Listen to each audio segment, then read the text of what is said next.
Life style శ్రోతలకు ధన్యవాదాలు. Life style success సిరీస్‌లో భాగంగా విజయాన్ని సొంతం చేసుకోవాలంటే రెండవ భాగం గురించి తెలుసుకుందాం. విజయాన్ని సొంతం చేసుకోవాలంటే సానుకూలమైన మనస్తత్వం కలిగి ఉండటం, ప్రేరణకి స్పందించడం అనేది మనం రోజు పాటించవలసిన విషయాలు.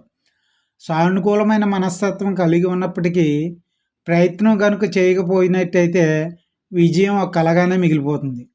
జీవితంలో ముందుకు పోవాలంటే మిగతా వారికన్నా ఒక మైలు ఎక్కువ దూరం పోవాలి. విజయం సాధించేవారు వాళ్ళు చేయవలసింది చేశాక మళ్ళీ కొంచెం ఎక్కువగా చేస్తారు. మన జీవితంలో తగినంత కాక ఇంకా ఎక్కువగా పని చేయగలిగితేనే మనతో పోటీ చేసేవారు ఎవరో ఉండరు. నిజానికి మనమే ఒక పోటీగా తయారవుతాం. పట్టు వదలని మనస్తత్వానికి ప్రత్యామ్నాయం లేదు. ప్రతిభ దాని స్థానాన్ని ఎన్నడూ చేరుకోలేదు. ఒక గొప్ప వైలిన్ విద్వాంసుని మీరింత బాగా ఎలా వాయిస్తారో, మిమ్మల్ని అదృష్టం వరించిందా అని అడిగారంట. దానికి ఆయన, నేను బాగా వాయించడానికి కారణం అభ్యాసం.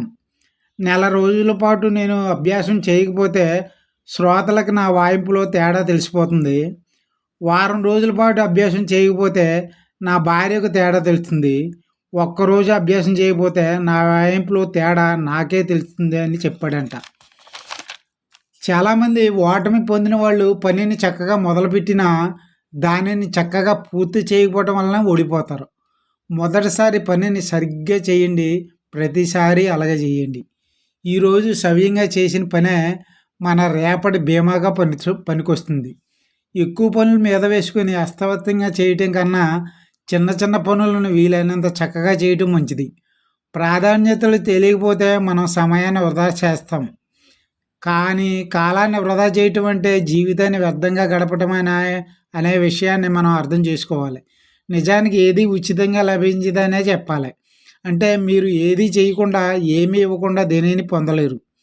ఇంకో రకంగా చెప్పాలంటే మీరు ఇచ్చిన దాన్ని బట్టే మీరు తీసుకునేది ఉంటుంది.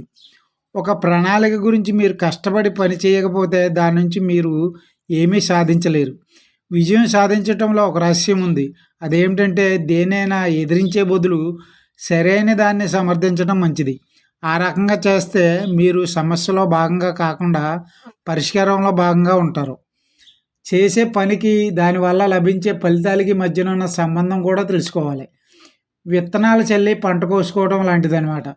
ముందు విత్తనాలు నాటాలన్న కోరిక మీకు ఉండాలి. ఏది నాటితే ఆ పంటే పండుతుంది. ఒకే రోజు విత్తనం నాటి పంట కోసుకెళ్ళామన్న విషయం తెలుసుకోవాలి. మనిషి మనసు తోట లాంటిది. దాంట్లో మంచి విత్తనాలు నాటితే మంచి మొక్కలు వస్తాయి. ఏది నాటకపోతే పిచ్చి మొక్కలు, కలుపు మొక్కలు పెరుగుతాయి. మనం మంచి విత్తనాలు వేసినప్పటికీ కలుపు మొక్కలు పెరుగుతాయి. ఈ మంచి మొక్కలు బాగా పెరగాలంటే చెడ్డ కలుపు మొక్కల్ని తీయటం నిరంతరం చేస్తూనే ఉండాలి. మన జీవితాలకు కూడా ఇది వర్తిస్తుంది. ప్రతి ఒక్కరూ గెలవడానికి ఇష్టపడతారు, కానీ చాలా కొద్దిమంది మాత్రమే గెలవడానికి అవసరమైన సన్నాహాలు చేయడానికి ఇష్టపడతారు. సగటు మనుషులుగా ఉండటం సులభం. అందరికన్నా ఉత్తమ వ్యక్తులుగా తయారవడానికి కష్టపడవలసి వస్తుంది. అందుకే చాలామంది కష్టపడటం ఇష్టం లేక సగటు మనుషులుగా ఉండే సులభమైన మార్గాన్ని ఎంచుకుంటున్నారు. మన జీవితాలకి, ప్రవర్తనకి, బాధ్యతకి మనదే బాధ్యతని అనుకున్నప్పుడు జీవితం పట్ల మన దృష్టికోణం మారి జీవితం బాగుపడుతుంది. Good life style, good life skill and good luck.